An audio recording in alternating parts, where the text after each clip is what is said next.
برادران ملت اسلامی، السلام علیکم ورحمۃ اللہ وبرکاتہ۔ الحمد للہ الحنان المنان الذي خلق الانسان وعلمه البیان، والصلاة والسلام على رسوله سید الانس والجان وعلى آلہ واصحابہ ذوی الخیر والاحسان، اما بعد فاعوذ باللہ من الشیطان الرجیم، بسم اللہ الرحمن الرحیم۔ وَأَمَّا بِنِعْمَةِ رَبِّكَ فَحَدِّثْ، صدق اللہ مولانا العظیم۔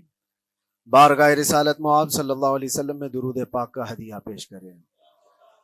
اللہم صلی علی سیدنا و مولانا محمد معدن الجود والکرم وآلہ واصحابہ الکرام وابنہ الکریم وبارک وسلم صلاۃ دائمۃ سرمدا ابدا۔ قرآن عظیم میں اللہ رب العزت ارشاد فرماتا ہے، وَقَلِيلٌ مِّنْ عِبَادِيَ الشَّكُورُ، میرے بندوں میں شکر کرنے والے بہت کم ہیں۔ اور یہ بات صحیح ہے کہ بندے پر بے شمار نعمتیں اللہ تعالیٰ عطا کیا ہے، بے شمار ہیں۔ وَإِن تَعُدُّوا نِعْمَتَ اللَّهِ لَا تُحْصُوهَا، اگر تم اللہ کی نعمتوں کو گننا چاہو گے تو شمار نہیں کر سکو گے۔ شیخ سعدی رحمۃ اللہ تعالی علیہ فرماتے ہیں کہ تمہارا ایک سانس لینا بھی نعمت ہے، سانس کا باہر نکالنا بھی نعمت ہے، اور اگر صرف سانسوں کی نعمتوں کا شکر ادا کرنے پر بندہ بیٹھ جائے تو پوری عمر اس کی تمام ہو جائے۔ باقی نعمتوں کا کیا ہے؟ بے شمار نعمتوں سے نوازا ہے اللہ تعالیٰ نے، لیکن انسان کی فطرت میں یہ بھی ہے کہ کبھی ایک چیز کی کمی محسوس ہوتی ہے تو وہ واویلا مچاتا ہے، بہت شور کرتا ہے کہ مجھے یہ تکلیف ہوئی، وہ تکلیف ہوئی۔ اس کے صحت کے زمانے کو وہ یاد نہیں کرتا، مصیبت کے زمانے کو بہت جلدی یاد کرتا ہے۔ اسی لیے شکر گزار بندے بہت کم ہیں۔ عادت یہ ڈال لیں، جب مصیبت آئے، کوئی تکلیف آئے، تو ہمارے اندر یہ احساس پیدا ہو جائے کہ میرے گناہ اس سے بھی بڑی مصیبت کے لائق تھے، اللہ نے کم مصیبت عطا کی۔ جب کوئی بیمار ہو جائے، جب کبھی کسی آفت میں مبتلا ہو جائے تو یقیناً درد تو ہوتا ہے، آدمی سہن نہیں کر پاتا، لیکن احساس دل میں یہ پیدا کرے اگر وہ انصاف کرنے پر آئے رب تبارک و تعالی میرے ہر گناہ کے بدلے بڑی بڑی سزائیں دے سکتا ہے، میں چھوٹی سی سزا میں ملوث ہوں، اللہ کریم اس کا شکر ہے۔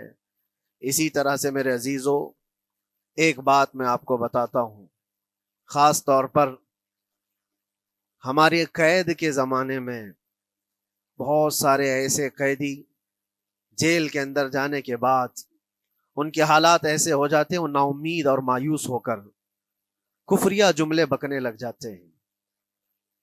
ان کے حالات ایسے ہو جاتے ہیں کوئی خدا نہیں، اگر ہوتا تو ہماری سنتا۔ بہت کچھ عبادتیں بھی کرتے ہیں، نہیں جب قبول ہوتی ہے تو مایوس ہو جاتے ہیں۔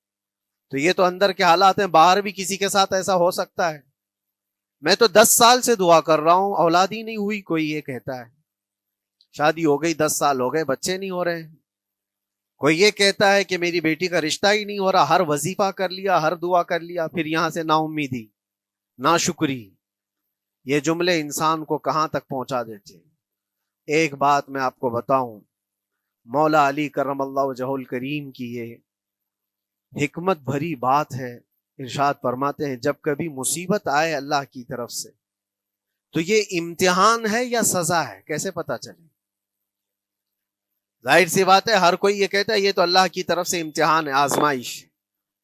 ہم بھی اندر تھے تو یہ بار بار احساس دلایا جاتا تھا، اور بعض لوگ یہ کہتے تھے کہ اللہ کی طرف سے آزمائش ہے، امتحان ہے، اس کو گزار لیجیے۔ بعض مرتبہ امتحان ہے اور بعض موقعوں پر سزا ہے، اور سزا کب ہے اور امتحان کب ہے یہ کیسے پتا چلے؟ بہت بڑا فارمولہ ہے۔ مولا علی کرم اللہ وجہہ الکریم فرماتے ہیں جب کبھی تم پر کوئی مصیبت آئے تو یہ دیکھ لینا ان مصیبتوں کے دن میں تم اگر اللہ سے زیادہ قریب ہو گئے ہو، دعا زیادہ کرنے لگ گئے ہو، وظیفے زیادہ کرنے لگ گئے ہو، تو اس کا مطلب ہے کہ اللہ تعالیٰ تم کو امتحان میں رکھا ہے۔ اور اگر مصیبتوں کے آنے کے بعد بندہ دور ہو جاتا ہے اللہ سے، پھر وہ بفر جاتا ہے، گناہ زیادہ کرنے لگتا ہے، تو سمجھ لو یہ سزا میں ملوث ہے۔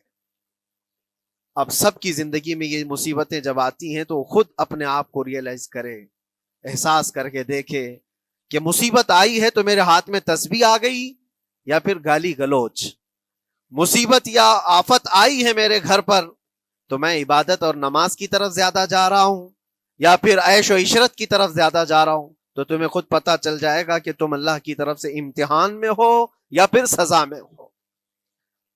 میرے عزیزو، بہت مقامات ایسے ہیں جہاں پر بظاہر مصیبت کی حکمت ہمیں نہیں معلوم ہوتی کہ کیوں آئی یہ مصیبت، کیوں دی گئی ہے ہمیں ایسی تکلیف۔ اسی کا نام تقدیر ہے کہ اللہ تعالیٰ کے لکھے ہوئے پر راضی رہنا یہ مومن کی شان ہے۔ مومن کو ہمہ وقت اللہ تبارک و تعالیٰ کی طرف سے لکھی ہوئی اس تقدیر پر راضی رہنا ہے۔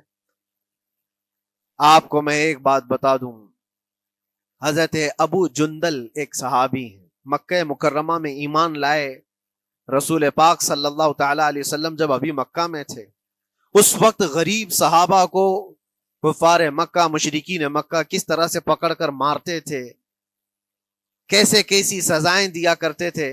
اسی اسنا میں اللہ کے نبی صلی اللہ علیہ وسلم ہجرت کر کے مدینہ تشریف لے گئے، لیکن جو ابو جندل تھے یہ قید میں تھے، قید میں تھے، ان کا باپ خود ان کو قید میں رکھا ہوا تھا، اور ایسی قید کہ زنجیریں بندھی ہوئی رہتی تھی، مسلسل کئی سال گزر گئے۔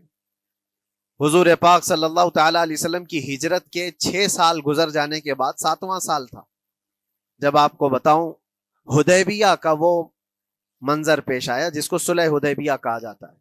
تقریباً 1400 صحابہ کے ساتھ رسول کریم صلی اللہ تعالی علیہ وسلم عمرہ کرنے کے لیے آئے، لیکن اس وقت مکہ کے کفار و مشرکین مکہ سے تقریباً 35 کلومیٹر باہر دور آپ کا راستہ روک لیا، کہا ہم آپ کو عمرہ کرنے نہیں دیں گے، آپ کے اصحاب کو، آپ کے صحابہ کو ہم مکہ میں انٹر ہونے نہیں دیں گے۔ جنگ جیسی نوبت آ گئی تھی، لیکن حضور پاک صلی اللہ تعالی علیہ وسلم اور صحابہ احرام پہن کر کے عمرہ کرنے کے لیے آئے، تو پھر درمیانی راستہ یہ اختیار کیا گیا۔ حضور پاک صلی اللہ علیہ وسلم نے فرمایا کہ ہم صلح کر لیتے ہیں، کچھ ایگریمنٹ ہو جائے ہمارے اور تمہارے درمیان، جنگ نہیں کریں گے، آج سے جنگ بندی ہو جائے۔ تو کفار مکہ اس بات پر راضی ہوئے، اور اس کے بعد صلح، جس کو کہتے ہیں صلح حدیبیہ، یہ بہت مشہور ہے۔ صلح حدیبیہ ہوئی، اس میں سارے پوائنٹس جو لکھے گئے تھے ایگریمنٹ کے اندر وہ سب مکہ والوں کی حمایت میں زیادہ تھے، دبا کر کے انہوں نے صلح کی تھی اس طرح سے ان کے زوم کے مطابق، یعنی اگر کوئی مکہ سے بھاگ کر مدینے جائے تو انہوں نے ایگریمنٹ میں لکھایا تھا کہ آپ کو وہ شخص ہمیں واپس کرنا پڑے گا، اور اگر مدینے سے کوئی بھاگ کر ہمارے پاس آئے تو ہم اس کو اپنے پاس رکھیں گے، ہم باہر واپس نہیں بھیجیں گے۔ تمہارا کوئی آدمی ہمارے پاس آ گیا بھاگ کر کے، یا ہمارا ہی وہاں رہنے والا کوئی آدمی آ گیا آپ کی امان سے نکل کر کے، تو ہم اس کو اپنے پاس رکھیں گے۔ ایسی بہت ساری شرطیں تھیں، میں کیوں کہہ رہا ہوں یہ بات سن لیجیے۔ یہ صلح حدیبیہ ہو گئی، ایگریمنٹ ابھی لکھا جانا تھا، وہ ابو جندل صحابی جو کئی سالوں سے مکہ میں قید میں تھے، زنجیریں توڑ کر کے وہ باہر نکل آئے، اور جب ان کو یہ خبر ملی کہ مکہ سے 35 کلومیٹر دور اللہ کے نبی صلی اللہ تعالی علیہ وسلم اپنے صحابہ کے ساتھ پڑاؤ ڈالے ہوئے ہیں اور تشریف لانے والے ہیں، کسی طرح بچ بچاتے ہوئے وہ وہاں پہنچ گئے حدیبیہ کے مقام پر۔ جیسے ہی وہ پہنچے صحابہ میں ایک شور ہو گیا، صحابہ جانتے تھے کہ کتنے سالوں سے ابو جندل قید میں ہے، طرح طرح کی اذیتیں اٹھاتا ہے، بہت مصیبتیں اٹھائی ہیں ابو جندل۔ دیکھا ان کے جسم پر پورے زخموں کے نشان تھے، ہاتھوں اور پیروں میں زنجیریں لٹکی ہوئی تھیں۔ وہ اسی حالت میں صحابہ کے پاس آ گئے، صحابہ سب نے سینے سے سینہ لگایا، استقبال کیا، ابو جندل تم آ گئے ہمارے پاس، آ گئے۔ اب بات سنو، بڑی حیرت کی ہے، ایگریمنٹ لکھا جا رہا تھا اور ابو جندل مکہ سے فرار ہو کر کے آئے تھے۔ ابو جندل کا جو باپ ہے اور دوسرے جو رئیس مکہ کے تھے، قریش کے سردار، سبوں نے ہاتھ روک لیا اور کہا ہمارا ایک آدمی بھاگ کر آپ کے پاس آیا ہے، ایگریمنٹ کے مطابق اس کو آپ ہمیں واپس کرنا ہوگا، واپس لوٹانا ہوگا۔ مکہ میں رہنے والا شخص آپ کے پاس آیا ہے، وہ ہمارا قیدی ہے۔ حضور پاک صلی اللہ تعالی علیہ وسلم نے فرمایا ابھی تو لکھا نہیں گیا، اس سے پہلے وہ آیا ہے، چھوڑ دو اس کو، اس کے بعد جو بھی ہوگا اس پر عمل کریں گے۔ مکہ والوں نے کہا نہیں، ہم نہیں مانتے اس چیز کو۔ حضور پاک صلی اللہ تعالی علیہ وسلم نے یہاں تک فرمایا اس ایک شخص کو میری ضمانت میں دے دو، باقی تمہاری ساری شرطیں منظور کر لی جائیں گی۔ وہ رحمت للعالمین، نبی اکرم صلی اللہ تعالی علیہ وسلم اپنے غلاموں پر رحم کیسے نہ کریں؟ جب ان حالات میں دیکھا ابو جندل کو تو صحابہ بھی حضور کے پاس آئے اور کہا یا رسول اللہ صلی اللہ علیہ وسلم صلح کیوں کر رہے ہیں ان کے ساتھ؟ جنگ کریں گے ہم ان کو، ہم نے بدر میں، احد میں، خندق میں ان کے ساتھ جو مقابلے کی ہمیں تجربہ ہے، ہم ان کے پرخچے اڑا دیں گے، آپ اجازت دیں ہم جنگ کریں گے۔ اللہ کے نبی فرماتے ہیں میں جو دیکھ رہا ہوں وہ تم نہیں دیکھ رہے ہو، اللہ کا حکم نہیں ہے جنگ کرنے کا، صلح ہے۔ صلح ہو گئی، لکھا جا رہا تھا، اور یہ ابو جندل آئے۔ آپ جب حضور پاک صلی اللہ تعالی علیہ وسلم نے فرمایا ٹھیک ہے ایگریمنٹ کے مطابق ابو جندل کو مکہ واپس بھیجنا پڑے گا، اتنا فرمایا تھا حضور نے، ابو جندل دھاڑے مار مار کر رونے لگے اور صحابہ کو جا کر کے اپنے زخم دکھانے لگے کہ دیکھو مجھے واپس بھیجا جا رہا ہے، مجھے واپس بھیجا جا رہا ہے۔ تو صحابہ کے اندر بھی جوش تھا، اپنا آدمی جب کوئی اتنا مظلوم ہو، اتنا مار کھایا ہو، اور پھر واپس انہی ظالموں کے سامنے اس کو بھیجا جانا ہو تو کیا کیفیت ہوگی۔ تو وہ ابو جندل سارے صحابہ کے بیچ میں چھپ چھپاتے ہوئے رو رہے تھے۔ اللہ کے نبی صلی اللہ علیہ وسلم تشریف لائے اور فرمایا ابو جندل میں کہہ رہا ہوں واپس چلے جاؤ، واپس جاؤ، مکہ جاؤ۔ تو انہوں نے کہا یا رسول اللہ صلی اللہ علیہ وسلم ان زخموں کے ساتھ واپس جاؤ؟ اللہ کے نبی صلی اللہ علیہ وسلم نے فرمایا ہاں ابو جندل اللہ کی مرضی یہی ہے، اور اللہ کا نبی وہی کہتا ہے جو اللہ کی مرضی ہوتی ہے۔ یہ میں کہہ رہا ہوں بظاہر تکلیفوں کی حکمت ہمیں معلوم نہیں ہوتی، لیکن ہمیں عمل کرنا چاہیے۔ نبی پاک صلی اللہ تعالی علیہ وسلم کا جب حکم ہوا، ابو جندل انہی زنجیروں کے ساتھ ان کے باپ کے حوالے کر دیے گئے، وہ گھسیٹتے ہوئے لے جا رہا تھا، گھسیٹتے ہوئے واپس انہی قیدیوں کی طرح لے جا رہا تھا۔ سب کی آنکھوں میں آنسو تھے، لیکن حکمت الہی کیا ہے یہ کون جانتا ہے؟ بظاہر اللہ تبارک و تعالیٰ کی طرف سے یہ دی ہوئی آزمائشیں، یہ تکلیفیں، اس کی حکمت وہ بہتر جانتا ہے۔ جب ابو جندل کو واپس کیا گیا ایک سوال اٹھتا ہے میرے عزیزو، یہ میں قید کی حالت میں رہ کر کے ایک شخص نے مجھ سے سوال کیا تھا، آپ تو اللہ کے نبی صلی اللہ تعالی علیہ وسلم کی ناموس کی بات کرتے ہو، حضور کی محبت کی بات کرتے ہو، ان کے عشق کی بات کرتے ہو، اور یہ بھی کہتے ہو کہ نبی پاک صلی اللہ تعالی علیہ وسلم دستگیری کرتے ہیں، اپنے غلاموں کی مدد کرتے ہیں، تو اتنے دنوں سے کیا آپ نے حضور کو نہیں پکارا؟ کیا رسول پاک صلی اللہ تعالی علیہ وسلم سے محبت اور عشق کی بات کے بعد آپ نے بھیک نہیں مانگی؟ اس وقت یہ واقعہ یاد آیا، میں تو ابو جندل کے پاؤں کے ناخن کی مٹی کے برابر بھی نہیں۔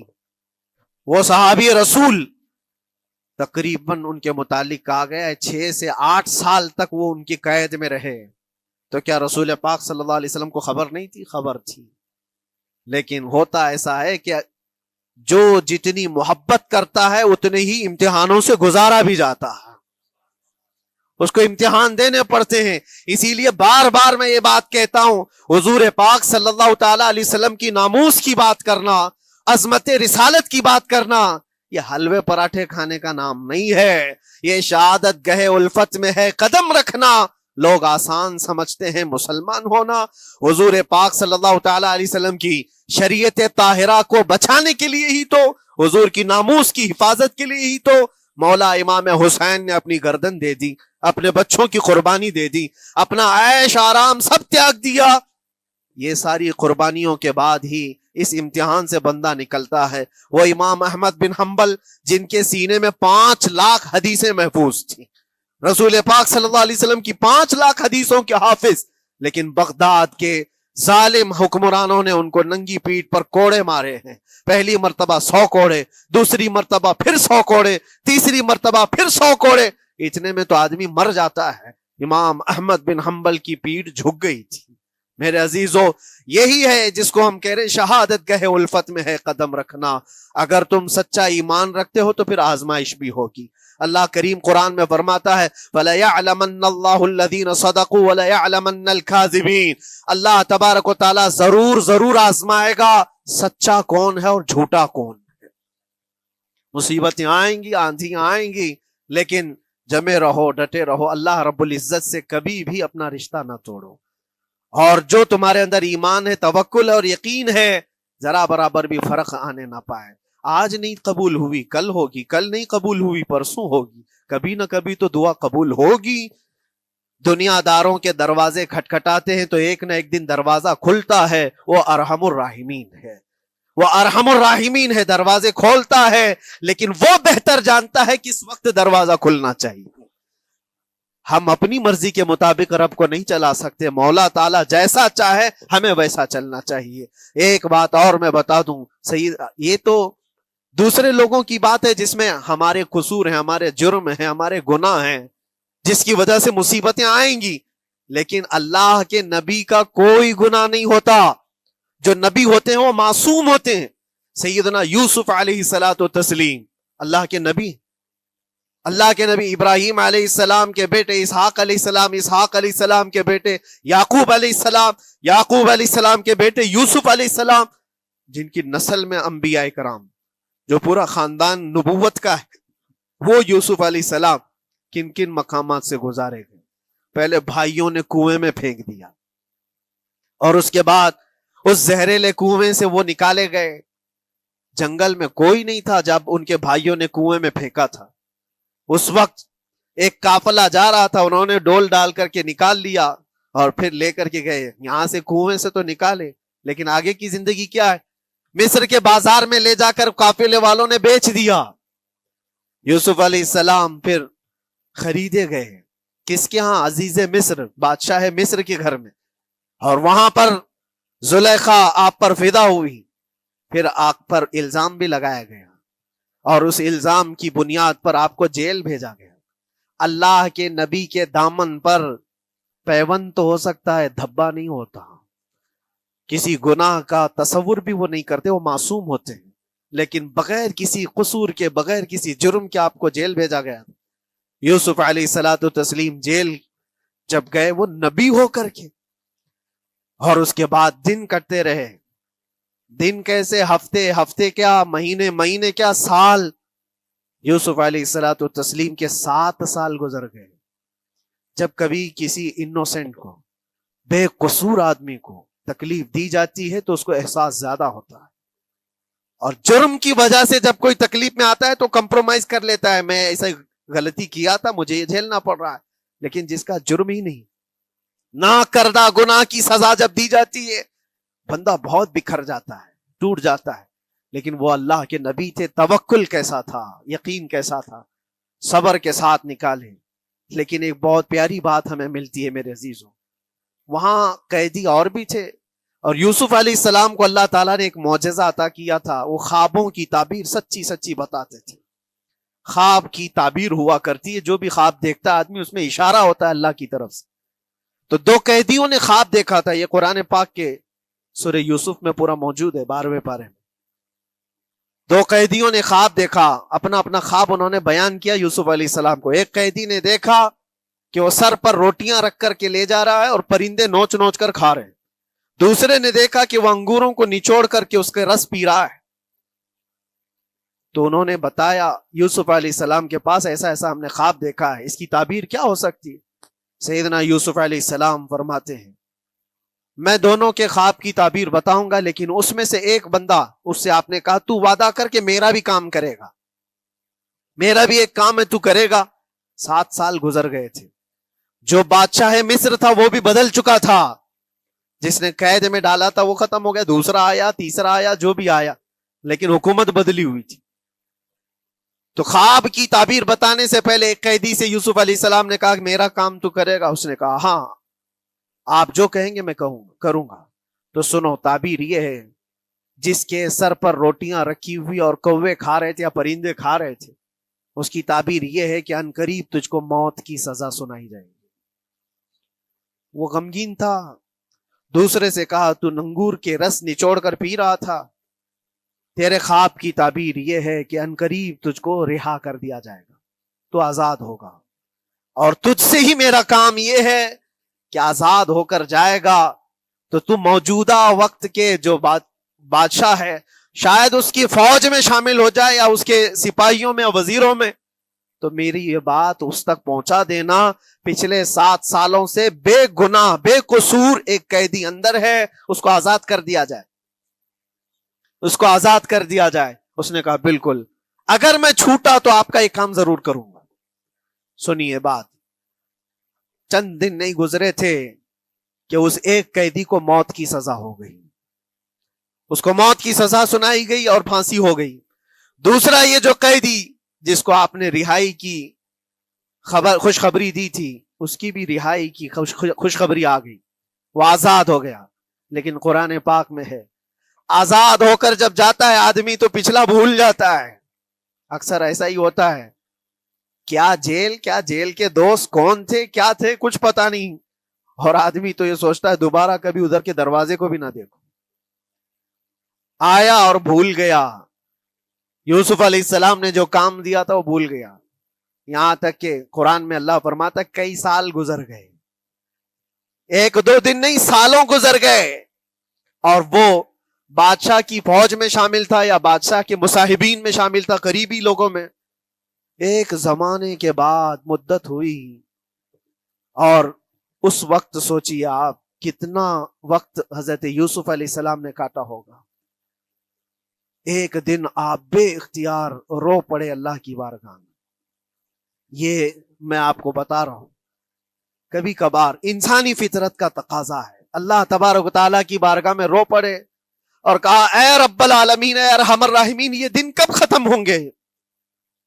یہ جس طرح سے مجھے جیل کی سلاخوں کے پیچھے بند کیا گیا ہے، ان مصیبتوں سے کب آزادی ہوگی میرے مولا یا ارحم الراحمین؟ جواب رب تعالیٰ کی طرف سے آیا، یہ ہمارے اور آپ کی بات نہیں ہے، یہ اللہ کے نبی کی بات ہے۔ اب سنو، یوسف علیہ السلام کو جواب آیا، اے یوسف، جب تجھے جیل سے نکلنا ہی تھا، تجھے باہر جانا ہی تھا، تو دنیا کے بادشاہ کے سامنے کیوں ریکویسٹ رکھا، میرے سامنے رکھ دیا ہوتا۔ اللہ اکبر، یہ توکل کا اعلیٰ درجہ ہے۔ اتنی مصیبتوں کے بعد بھی تم نے اس سپاہی کو کیوں اپنا قاصد بنا کر بادشاہ کے سامنے بھیجا کہ میری آزادی ہو جائے؟ یوسف علیہ السلام بہت روئے، سجدے میں گر کر کے مولا مجھے معاف کر دے، اور میرے ہر شے کا تو مالک ہے، اب میں زندگی بھر قید میں رہوں یا آزاد رہوں یہ تیری مرضی پر ہے۔ میرے عزیزو، پھر یوسف علیہ السلام کے ساتھ کیا ہوا؟ بادشاہ نے خود ایک خواب دیکھا اور وہ پریشان تھا، خوابوں کی تعبیر کوئی بتا نہیں رہا تھا۔ تب اس قیدی کو چھوٹے ہوئے کو یاد آئی بات کہ جیل میں ایک آدمی ہے جو سچی سچی تعبیر بتاتا ہے۔ پھر اس نے بادشاہ سے کہا ایک قیدی بہت شریف اور صالح ہے، وہ سچی تعبیر بتائے گا، آپ کہے تو میں اس کو لے آؤں، اور اس نے مجھے یہ کہا بھی تھا کہ اس کو آزاد کرنا ہے، آپ کے پاس ریکویسٹ رکھنی ہے کہ وہ بے قصور قید میں ہے۔ بادشاہ نے معلومات حاصل کی اور اس کے بعد پروانہ دے دیا کہ اس قیدی کو آزاد کیا جائے جس کو بے قصور رکھا گیا ہے، اور میرے خواب کی تعبیر بتائی جائے۔ یوسف علیہ الصلوۃ والتسلیم کو لوگ آئے لینے کے لیے۔ اب یہاں منظر اور ہے میرے عزیزوں، کہا کہ بادشاہ نے خواب دیکھا، اس کی تعبیر بتائے۔ آپ نے تعبیر تو بتا دی کہ کیا ہونے والا ہے اگلے 7 سالوں میں بادشاہ کے ساتھ، یہ ساری تعبیر بتائی، لیکن جب آزاد کرنے کی بات آئی تو آپ نے کہا رہنے دو، اب مجھے قید میں رہنے دو، اس لیے کہ آپ کو یہ احساس ہوگا کہ میں بادشاہ کے پاس کیوں رکھا ہے اس مقدمے کو۔ لیکن بعد میں بادشاہ اور اس کے مصاحبین اور اس کے وزیر آپ کو اصرار کرتے ہوئے لے گئے اور لے جا کر کے سیدھے وزیر اعظم کے تخت پر بٹھا دی، سیدھے وزیر اعظم کے تخت پر بٹھا دیا۔ پھر رب تبارک و تعالیٰ نے فرمایا اے یوسف، جب تک ہم چاہیں تب اندر رہے گا آدمی، اور جب ہم چاہ لیں باہر تو پھر اپنی مرضی سے کوئی اندر بھی نہیں رہ سکتا۔ حقیقت ہے میرے عزیزو، جب مصیبتوں کے ختم ہونے کا وقت آئے پھر پوری دنیا کھڑی ہو کر کے بھی تم کو مصیبت نہیں دے سکتی۔ تکلیف نہیں دے سکتی. اور رب تبارک و تعالیٰ نے فرمایا وَإِن يَمْسَسْكَ اللَّهُ بِضُرٍّ فَلَا كَاشِفَ لَهُ، اگر تم کو اللہ کی طرف سے کوئی مصیبت آئے تو کوئی اس کو ہٹانے والا نہیں ہے. وَإِن يَمْسَسْكَ اللَّهُ بِخَيْرٍ فَلَا رَادَّ لِفَضْلِهِ، اور اگر اللہ تبارک و تعالیٰ کوئی بھلائی کسی بندے کو دے دے تو دنیا کی کوئی طاقت اس کو روک بھی نہیں سکتی. آج اگر رب تبارک و تعالیٰ ہم کو کوئی مقام اور مرتبہ دے دے، کوئی عزت اور انعام دے دے، سارے کتے بھونکتے رہیں، اس انعام کو کوئی رد نہیں کر سکتا. اللہ تبارک و تعالیٰ کا دیا ہوا فضل اس کو کوئی کاٹ نہیں سکتا، اور اس کی دی ہوئی مصیبت کو کوئی دوسرا ٹال بھی نہیں سکتا. اسی لیے آؤ لگے رہو اسی بارگاہ میں اور عرض کرو کہ مولا مجھ سے جو خطائیں ہوئی ہیں اس کو درگزر فرما دے، اور جس طرح کی بھی تو زندگی دیا ہے یہ تیرا شکر ہے مولا. شکر ادا کرنے کی عادت ڈال لو. اللہ تبارک و تعالیٰ فرماتا ہے لَإِن شَكَرْتُمْ لَأَزِيدَنَّكُمْ، اگر تم شکر ادا کرو گے تو میں اور زیادہ عطا کروں گا، اور زیادہ عطا کروں گا. آج اگر تھوڑی سی مصیبت ہے تو شکر ادا کرو کہ مولا بڑی مصیبت تو نہیں آئی ہے، یہ بھی تیرا کرم ہے، تیرا احسان ہے. مصیبت زدہ لوگوں کو دیکھتا ہوں تو پھر میں یہ کہتا ہوں ہاتھ بھی سلامت ہے، پیر بھی سلامت ہے، آنکھ بھی سلامت ہے، زبان بھی سلامت ہے، دماغ بھی چل رہا ہے. کیا یہ شکر کرنے کا موقع نہیں ہے؟ یہ شکر کرنے کا مقام نہیں ہے؟ آؤ ہر دن اللہ کا شکر ادا کرو، شکایتیں کم کرو. اللہ تبارک و تعالیٰ کو یہ زندگی پسند ہے. وآخر دعوانا ان الحمد للہ رب العالمین. السلام علیکم.